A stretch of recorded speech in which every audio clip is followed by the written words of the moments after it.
Hablábamos del petróleo, ¿no? Que toda la historia del siglo XX se puede contar a partir del petróleo. Así es, así es. ¿Y en todo usamos elementos? Sí, en todo, más allá de lo que nosotros nos imaginamos. Más allá, toda la industria en todas sus ramas se mueve en líneas generales en función del petróleo, del gas, que son recursos no renovables, ¿no? Por eso también, por el lado de la investigación, hay tanto desarrollo y tanta inquietud, porque generar fuentes alternativas de energía que por el momento puedan suplir este recurso, inclusive con los intereses económicos que están en juego en esto, pues sabemos, por ejemplo, que hay autos eléctricos, pero bueno, todas las fuentes alternativas de energía tienen algún pasito donde todavía estamos dependiendo del petróleo. O mala prensa.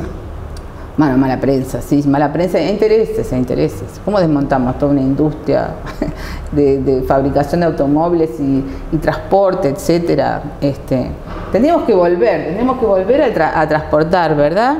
¿Por qué tenemos que transportar hoy todos los granos en camiones y por carreteras, teniendo una industria, teniendo un transporte como el ferrocarril ¿cuáles son los costos? Bueno, optamos por esto en este momento. Yo creo que vamos a tener que volver a transportar.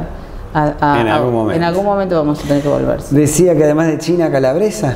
Sí, así es. Mi mamá es hija de italianos de Calabria, de Cosenza y Catanzaro.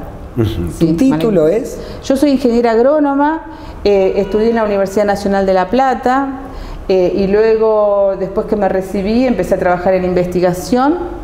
Mis orígenes, empecé a trabajar en investigación en genética, mejoramiento vegetal, en el Instituto Fitotécnico de Santa Catalina en Lavallol, que dependía de la Universidad de La Plata.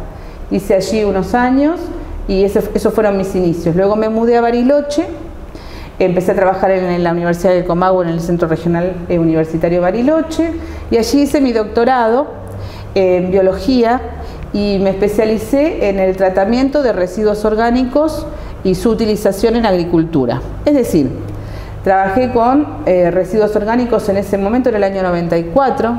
En Bariloche se estaba instalando la planta depuradora de líquidos cloacales. Y bueno, con mi directora, la doctora María Julia Mazzarino, una reconocida investigadora de esta ciudad, fuimos a un congreso a Acapulco, un congreso mundial de suelos.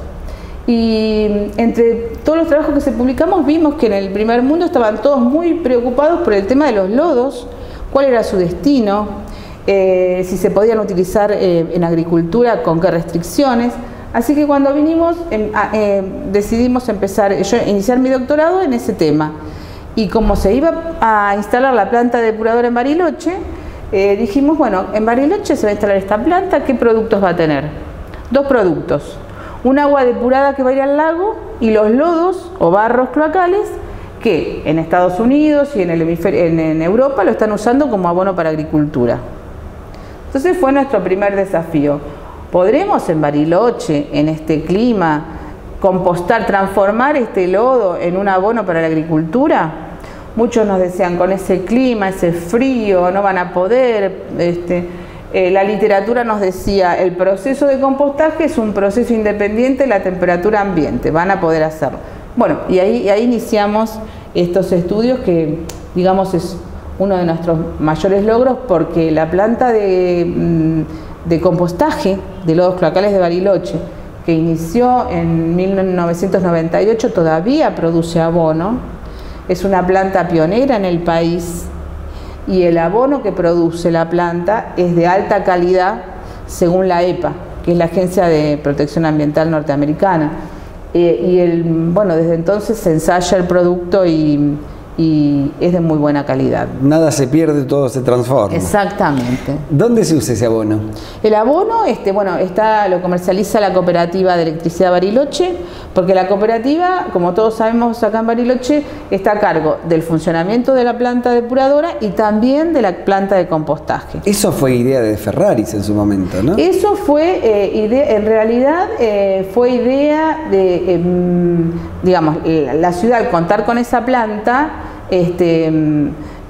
financió estos estudios, la cooperativa financió estos estudios para ver cuál era el destino de los lodos. Digamos, ellos lo impulsaron y lo llevaron adelante y lo financiaron. Y además se optó, porque ¿qué otras alternativas? ¿Qué hacemos con este barro que se produce si no lo transformamos en abono? Tenemos que dejarlo tirado, enterrarlo en algún lugar en la meseta donde nadie lo ve. En realidad, nosotros siempre dijimos que esto es transformar un residuo en un recurso agronómico, ¿verdad? Estamos transformando de la misma manera que podemos transformar la fracción orgánica de la basura domiciliaria.